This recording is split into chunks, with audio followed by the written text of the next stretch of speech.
government says it's tabled the best offer it can afford to workers under the current circumstances. The public service unions have been at loggerheads with the state over what should be settled on during negotiations.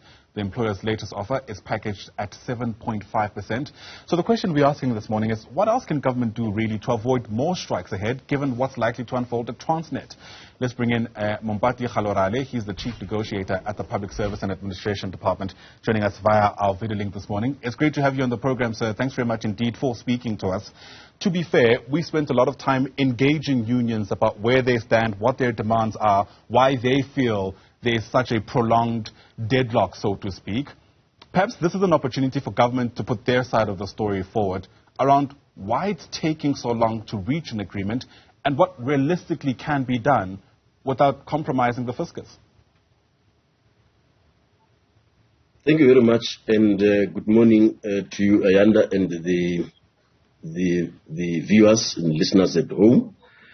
Let me first appreciate this opportunity for us to clarify the real offer of government to the public service employees. But let me anchor this by indicating that when we started these negotiations, we were very upfront with the trade unions in respect of how much has been put in the budget.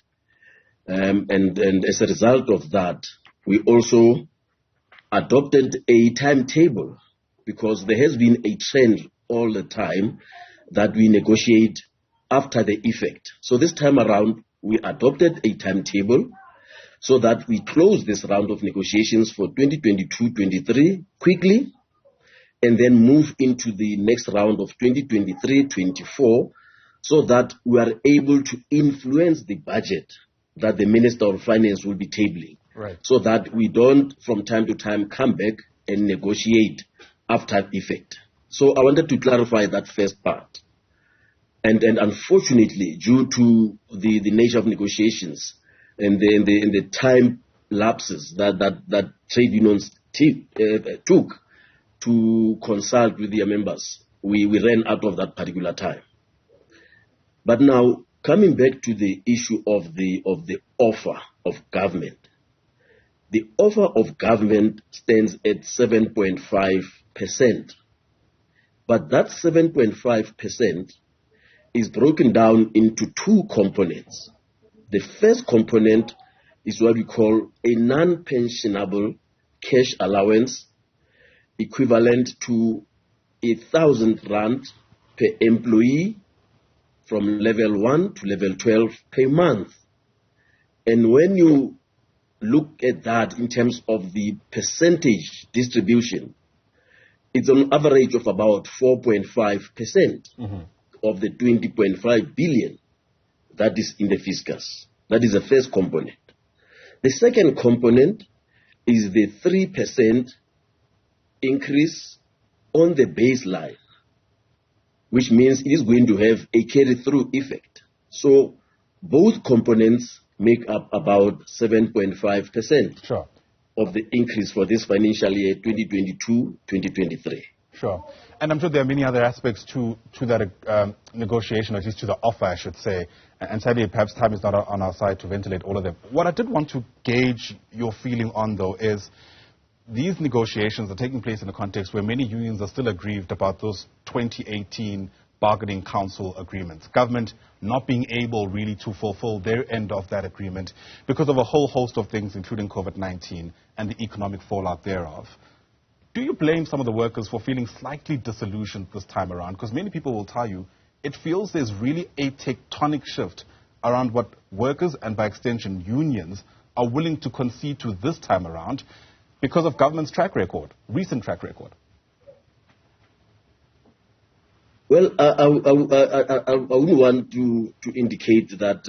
I must first indicate that, of course, there has been some trust deficit between ourselves as government in the public service. But we did attempt from our side. The beginning of this year in February, we went into what we call the Public Service Summit. Public Service Summit, where we engaged openly with the trade unions and shared with them the frustrations that we have and shared with them our vision of how we want to close this trust deficit and move into, to close this trust deficit and ensure that whatever happened in 2018 is put aside, and then we move forward in terms of the improving the conditions of service. How do you reckon that landed with workers? Sorry to interrupt you there. How do you reckon that engagement landed with the workers? Do you feel like you were able to convince them? Well, the fact that we were able to adopt an approach that says we want to influence the budget so that we avoid the repeat of what happened in 2020. Of course, where government was upfront even in that year to try and put measures in place that would ensure that we are able to honor fully, of which those measures were then rejected by the trade unions. We have acknowledged that. That is why now we moved in this trajectory that we need to influence the budget so that we don't have the repeat of what happened in the past and close this trust deficit. Yeah. These negotiations, of course, are a balancing act. There's policy to be considered. There's the current economic climate, unemployment, the headcount, inflationary pressures. Really, the list does go on. One would hope that in those discussions, there's also the use of what's described as soft power, the power of persuasion more than anything else. How do you reckon government is doing on that front? Well, we are continuously engaging with labor. Even as of now, we have demonstrated to them that in terms of striking that balancing act, we have indicated how much we have committed already, to make sure that we increase the frontline, services. About 50 billion, like we indicated in our statement, has already been committed. Of course, about 7.4 been put aside for security cluster, 7.4 for health, and about 9 billion been put aside for education to increase these frontline workers so that we then reduce, the burden of workload from this. So we have tried to indicate that we don't want to put much more funds onto at the expense of the services that we want to provide as a state. So we have tried to persuade labor to accept this particular offer, and we're still continuing to do that so that then we are able to, to manage that particular aspect of the funds that we have put aside already for those services. Yeah. The reality, of course, is that we need to try as best as we can to contain this before there's irreparable harm. We've already seen, if you like, sparks of protest, strikes, warnings. Transnet already really considering force majeures at some of these depots because of a strike with 2 unions at least at that SOE. How worried is government that this could actually get out of control without being able to find solutions quick enough? Well, we still remain optimistic. We don't believe that it will get out of control in the public service because our door remains open. We believe in, like we've indicated earlier, in the power of persuasion. We're still engaging to try and with labor to try and avert any possible strike. And we believe that we will find each other in due course. And hopefully you do. Thanks very much indeed for speaking to us. Mompati Galorale. Yes, I beg your pardon, Galorale. Thanks very much indeed for speaking to us. Really do appreciate your time. He's the Chief Negotiator with the Public Service and Administration Department.